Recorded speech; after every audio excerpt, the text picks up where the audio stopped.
Banyak keluhan yang jamak kita dengar, baik dari buruh, karyawan perusahaan maupun pegawai negeri sekalipun mengenai beban biaya hidup yang semakin menindih. Menurut mereka, harga barang-barang melaju dengan cepat, sedangkan penghasilan rasanya hanya meringsut. Perkenalkan, saya Putri Tiara Prasetyo, representatif dari SMA Negeri 2 Purwakarta sebagai tim pro, mendukung penuh masih pada hari ini, yaitu gaya hidup dan upah buruh pada perlombaan Debat Modern Kreatif Generasi tahun 2023. Kami meyakini dengan benar adanya bahwa gaya hidup menurut ahli psikologis Alfred Adler merupakan sekumpulan perilaku yang memiliki arti bagi individu ataupun orang lain pada suatu saat di suatu tempat. Sedangkan upah menurut Imam Supomo adalah penghasilan yang dibayarkan kepada buruh setelah mereka melakukan pekerjaan atau dipandang melakukan pekerjaan. Dilansir dari artikel Datanesia yang kami kutip pada tanggal 29 Agustus tahun 2023 dengan judul Adu Cepat Upah Buruh, Gaji, dan juga Inflasi, menyatakan bahwa tahun 2004 sampai tahun 2014 atau pada masa pemerintahan Presiden Susilo Bambang Yudhoyono, inflasi naik 107%, sedangkan gaji PNS dan juga upah buruh naik masing-masing pada angka 258% dan juga 246%. Dengan kata lain, gaji buruh dan juga gaji PNS naik 2 kali lebih besar daripada kenaikan inflasi itu sendiri. Sedangkan pada tahun 2014 sampai tahun 2021 atau pada masa pemerintahan Bapak Presiden Joko Widodo, inflasi hanya naik sejumlah 40%, sedangkan gaji PNS dan juga UMR naik masing-masing 277% dan 240%.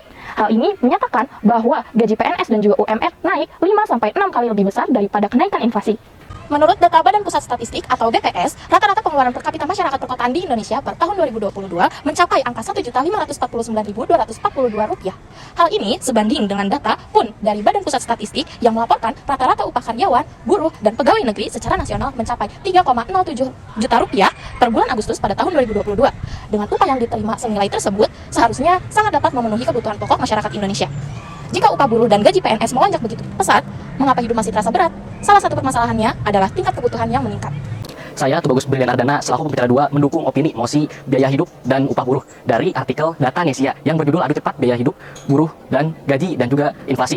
Salah satu aspek dan faktor utama dalam kebutuhan ini yaitu dari gaya hidup yang sangat konsumtif. Nah, pada saat zaman 10 tahun terakhir ini, jika ada kenaikan konsumsi rumah tangga yang semakin merendah, maka akan rendah juga ekonomi di Indonesia. Bisa kita lihat contohnya dalam keadaan COVID-19 kemarin, dari selama 2020 hingga 2021. Indonesia termasuk negara dengan pemulihan pertumbuhan yang lebih cepat. Pada kuartil 2 tahun 2021, impor, ekspor, dan investasi tiarap. Namun, konsumsi rumah tangga sangat berpengaruh, mulai dari pertumbuhan di Indonesia hingga 6% sampai tumbuh menjadi 7% tentunya.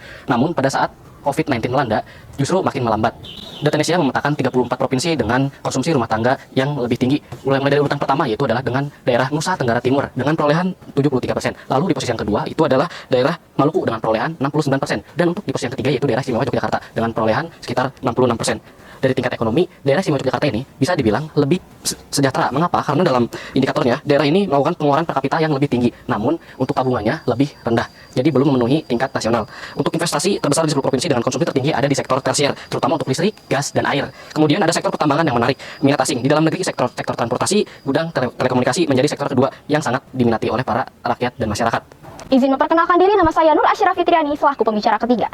Dampak positif dari adanya persentase upah buruh yang lebih tinggi daripada inflasi adalah yang pertama, mengurangi tingkat kemiskinan. Karena upah yang lebih tinggi membantu pekerja memiliki lebih banyak uang untuk memenuhi kebutuhan mereka. Ini berkontribusi pada kesejahteraan masyarakat yang lebih luas. Lalu yang kedua adalah mendorong pertumbuhan ekonomi. Upah yang lebih tinggi dapat menghasilkan pertumbuhan ekonomi yang lebih kuat. Karena masyarakat memiliki lebih banyak uang untuk dihabiskan. Ini bisa mendorong bisnis dan industri lokal, menciptakan lapangan kerja tambahan, dan menghasilkan pendapatan tambahan bagi pemerintah melalui pajak. Yang ketiga adalah meningkatkan kesejahteraan pekerja. Pekerja yang mendapatkan upah yang lebih tinggi memiliki lebih banyak keamanan finansial yang dapat meningkatkan kesejahteraan mental dan fisik mereka. Teman-teman, sebagaimana yang telah dijelaskan oleh pembicara sebelumnya, patut kita perhatikan juga bahwa kenaikan upah buruh dapat memicu inflasi biaya, yang dimana menyebabkan gaya hidup konsumtif pada masyarakat. Oleh karena itu, izinkan saya untuk memberikan solusi terkait hal ini.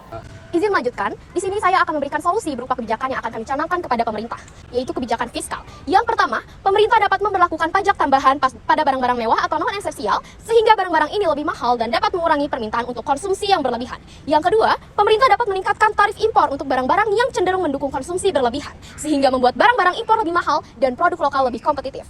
Lalu ada kebijakan moneter. Yang pertama, Bank Sentral dapat menaikkan suku bunga untuk membuat pinjaman konsumen lebih mahal. Ini dapat mengurangi kemampuan masyarakat untuk membeli barang-barang besar dengan utang. Yang kedua, Bank Sentral dapat memperkuat persyaratan pemberian kredit oleh bank komersial, sehingga membuat sulit bagi individu untuk mendapatkan pinjaman besar dan melarang pengeluaran yang berlebihan. Tak lupa pula berupa edukasi masyarakat yang kami canangkan pada pemerintah agar mereka dapat mengelola keuangan dengan baik. Salah satu program yang kami tawarkan adalah Beli Lokal, yang mendorong masyarakat untuk mendukung produk dan jasa yang diproduksi oleh bisnis lokal atau dalam negeri.